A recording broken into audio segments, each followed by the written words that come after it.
Shalom Bapak Ibu Saudara jemaat yang dikasihi Tuhan, mempelai Kristus dimanapun berada. Senang sekali saya Pramudiono, penyuluh agama Kristen Kota Salatiga, menjumpai Bapak Ibu dalam acara program Suluk, yaitu Suara Penyuluh kerjasama antara Himas Kristen Kementerian Agama Kota Salatiga dengan Radio Betani FM. Bapak Ibu Saudara yang terkasih dalam Tuhan Yesus, saat ini kita akan sama-sama merenungkan firman Tuhan. Namun sebelumnya kita akan berdoa terlebih dulu supaya Tuhan memimpin acara suluh ini sehingga berjalan dengan baik dan lancar. Mari kita akan berdoa. Tuhan Allah Bapa kami yang kami sembah dalam nama Tuhan Yesus, terima kasih buat kebaikan Tuhan, kasih setia Tuhan yang tak habis-habisnya dalam hidup kami, sehingga pada saat ini kami boleh berjumpa kembali di dalam acara program Suluh Suara Penyuluh ini ya Tuhan. Dan kami sebentar bersama-sama akan merenungkan sebagian firman-Mu. Mari Engkau akan memberkati supaya kami bisa mengerti, memahami akan firman-Mu. Buka hati pikiran kami Tuhan, dan biarlah Roh Kudus Engkau akan berkarya di tengah-tengah acara suluh ini, sehingga kami boleh mendapatkan rema yang daripada Tuhan. Terima kasih Bapa, kami mengucap syukur dan kami sambut firman-Mu saat ini dalam nama Tuhan Yesus. Amin. Bapak Ibu Saudara yang terkasih dalam Tuhan Yesus, saat ini kita akan merenungkan sebuah tema yang berjudul ketajaman matanya. Ketajaman matanya. Di sini adalah kita akan berbicara tentang mata Tuhan yang senantiasa akan melihat dan memperhatikan seisi dunia ini. Kita akan buka Alkitab kita bersama-sama. Kita buka di dalam Ibrani pasal 4 ayat 13. Ibrani pasal 4 ayat yang ke-13. Saya akan bacakan bagi Bapak Ibu. Demikian firman Tuhan. Dan tidak ada suatu makhluk pun yang tersembunyi di hadapannya, sebab segala sesuatu telanjang dan terbuka di depan mata Dia, yang kepadanya kita harus memberikan pertanggungan jawab. Berbaiklah kita yang merenungkan, membaca dan melakukan firman Tuhan. Bapak Ibu yang terkasih dalam Tuhan Yesus, kita melihat di sekitar kita dan tidak asing lagi saat ini ada teknologi yang bisa mengawasi gerak-gerik seseorang, ya, bisa mengawasi keadaan sekitar di mana kita ada. Namanya alat itu adalah CCTV, ya, betul sekali, CCTV. CCTV itu panjangan dari closed circuit television, atau bahasa sederhananya adalah kamera pengawas atau kamera pengintai.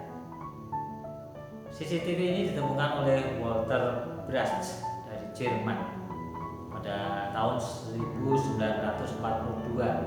Pada waktu itu untuk mengawasi peluncuran roket V2. Nah, supaya yang mengamati roket ini meluncur tidak kesulitan, maka dipasanglah atau ditemukanlah CCTV ini untuk melihat peluncuran roket dengan mengawasi di dalam sebuah komputer. Nah, sekarang CCTV digunakan di rumah-rumah atau di kantor yang ada untuk mengawasi gerak-gerik, ya, untuk mengawasi setiap tingkah laku seseorang, ya. Tujuannya adalah untuk supaya bisa mengetahui dan mengamati kalau terjadi kejahatan. Dan biasanya ini polisi menggunakan CCTV sebagai alat bukti. Namun CCTV ini ada kelemahannya karena tidak bisa memantau jarak yang jauh. Ia hanya memantau, mengawasi hanya jarak yang dekat. Ya.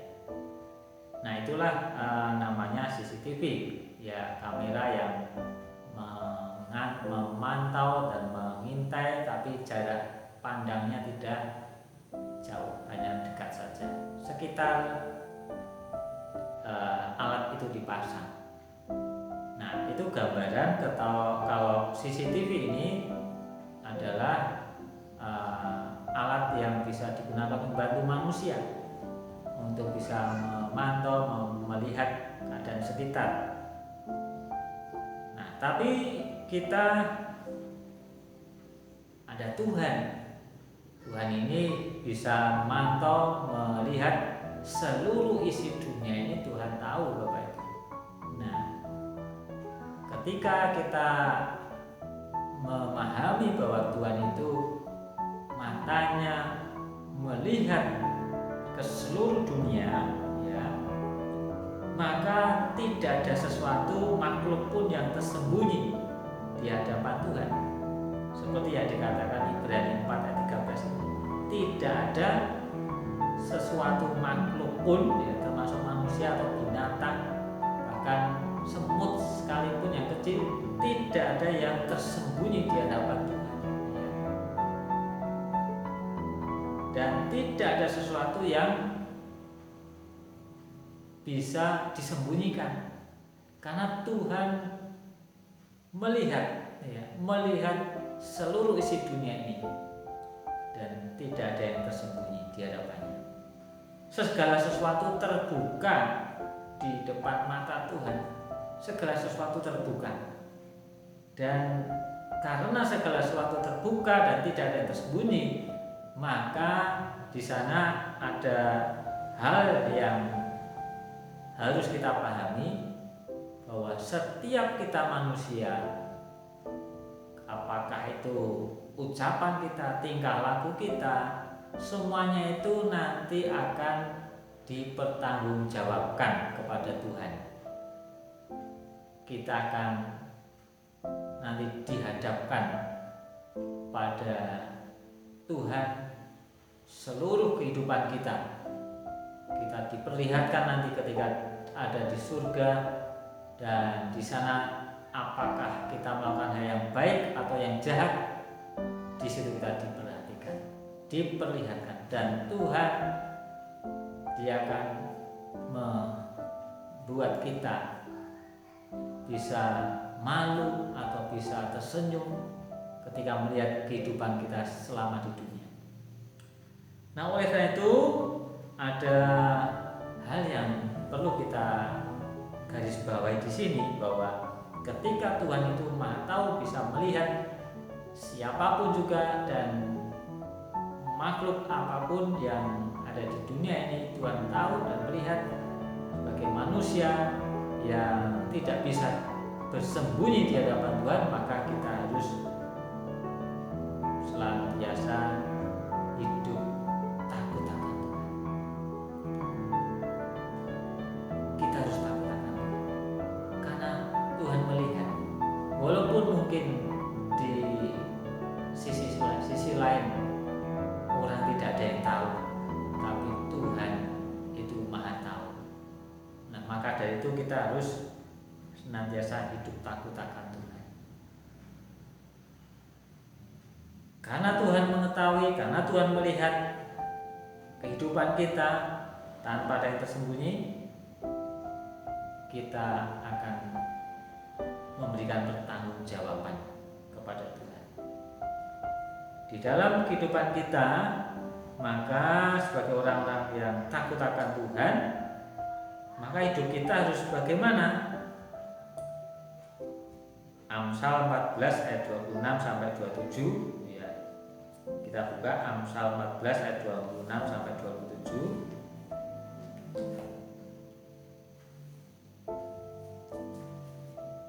Amsal pasal 14 ayat 26 sampai 27. Dalam takut akan Tuhan ada ketentraman yang besar, bahkan ada perlindungan bagi anak-anaknya. Takut akan Tuhan adalah sumber kehidupan, sehingga orang terhindar dari jerat maut.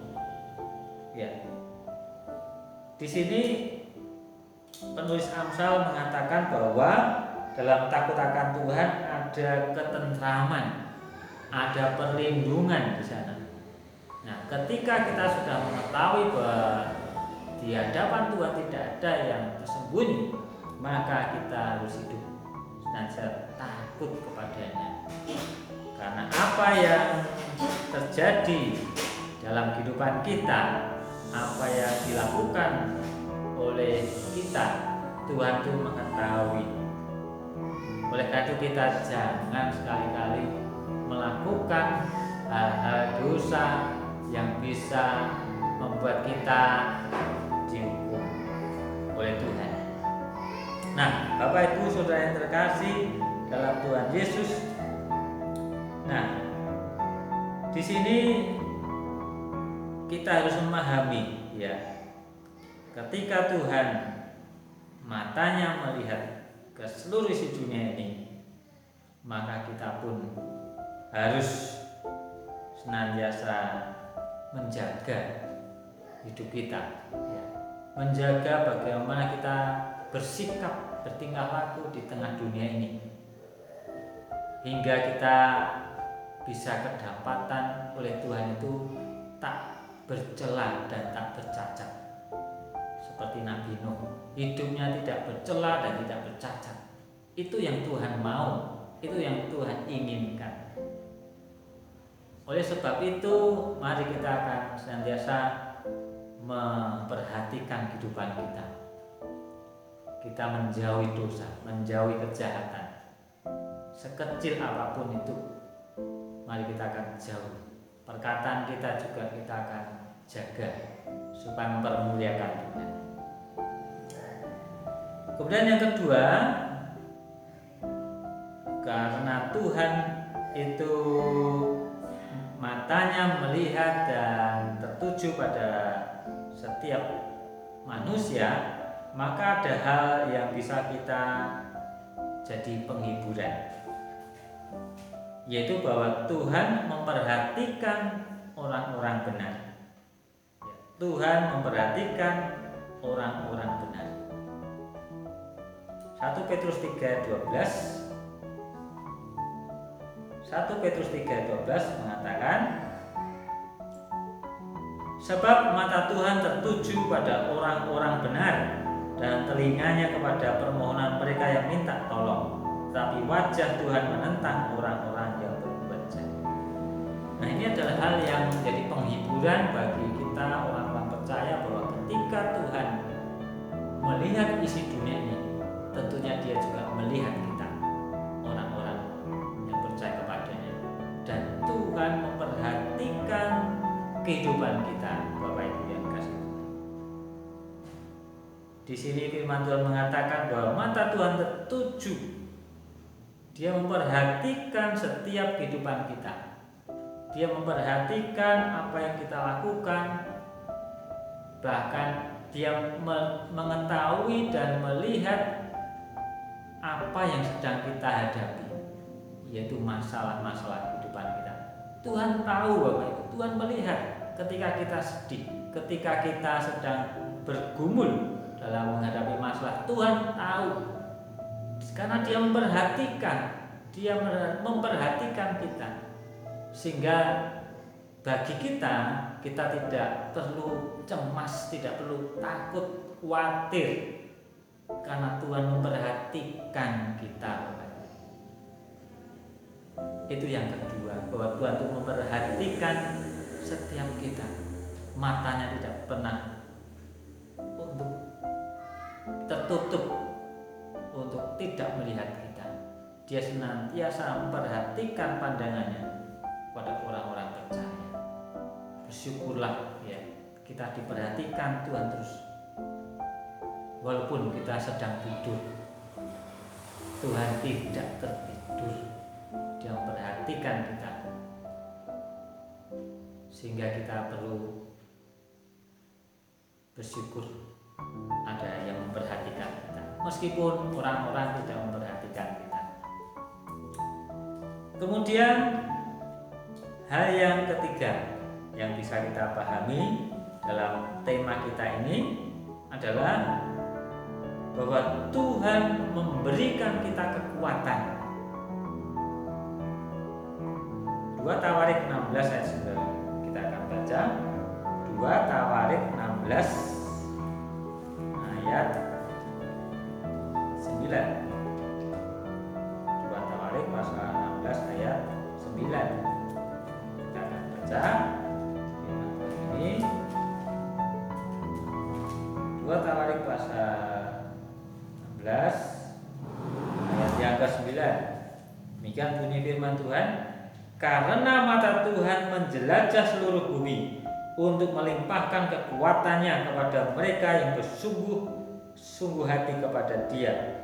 Dalam hal ini engkau telah berlaku bodoh. Oleh sebab itu mulai sekarang ini engkau akan mengalami peperangan. Yang kita garis bawahi adalah 2 Tawarik pasal 16 ayat 9a. Karena mata Tuhan menjelajah seluruh bumi untuk melimpahkan kekuatannya kepada mereka yang bersungguh hati terhadap Dia. Nah, di sini kita juga dihibur Tuhan lagi-lagi dengan janji Tuhan yang mengatakan bahwa mata Tuhan menjelajah seluruh bumi dan Dia memberi kekuatan kepada setiap orang yang sungguh-sungguh percaya kepadanya. Nah, ketika kita dalam hidup ini ya menghadapi segala kesulitan, segala kelemahan, di sana Tuhan hadir ya. Tuhan tahu anaknya sedang menghadapi kelemahan, penderitaan, maka Dia datang memberikan kekuatan. Itu yang menjadi penghiburan kita Bapak Ibu. Ketika Tuhan melihat kita, memperhatikan kita, ya Dia memberikan kekuatan. Di saat kita lemah, Dia memberi kekuatan kepada kita. Oleh sebab itu kita harus tetap kuat Bapak Ibu, karena ada Tuhan yang memberikan kekuatan yang luar biasa itu kepada kita, sehingga kita bisa menghadapi segala masalah yang terjadi dalam hidup kita. Jadi ada 3 hal pada saat ini yang kita pelajari dari tema kita tentang ketajaman mata Tuhan ini. Yang pertama, bahwa kita harus hidup takut akan Tuhan ya. Kita harus hidup takut akan Tuhan, kita menjauhi dosa, kita menjauhi kejahatan, dan dengan demikian kita akan hidup tenang, kita hidup akan tentram. Kemudian yang kedua, kita akan menerima perhatian yang ekstra dari Tuhan, sehingga kita bersyukur Tuhan ini akan menolong kita ketika kita menghadapi masalah, karena Tuhan memperhatikan kita.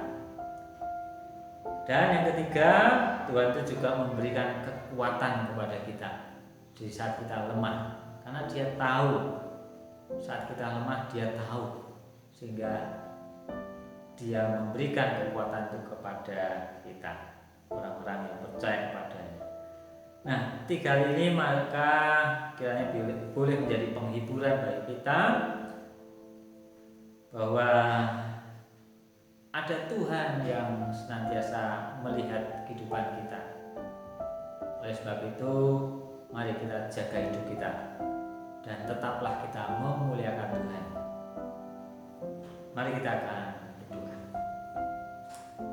Terima kasih Tuhan Yesus, kami bersyukur pada saat ini kami boleh merenungkan firman-Mu, kami boleh dihibur oleh Tuhan lewat kebenaran firman-Mu pada saat ini, bahwa Engkau melihat kehidupan kami Tuhan, Engkau mengetahui apa yang terjadi dalam kehidupan kami, sehingga Engkau memberikan kami kekuatan, memberikan kepada kami pertolongan, memberikan kepada kami penghiburan, sehingga kami bisa menghadapi segala problema hidup ini. Dan tolonglah kami Tuhan, untuk kami terus hidup Tuhan menjaga kehidupan kami senantiasa memuliakan Tuhan.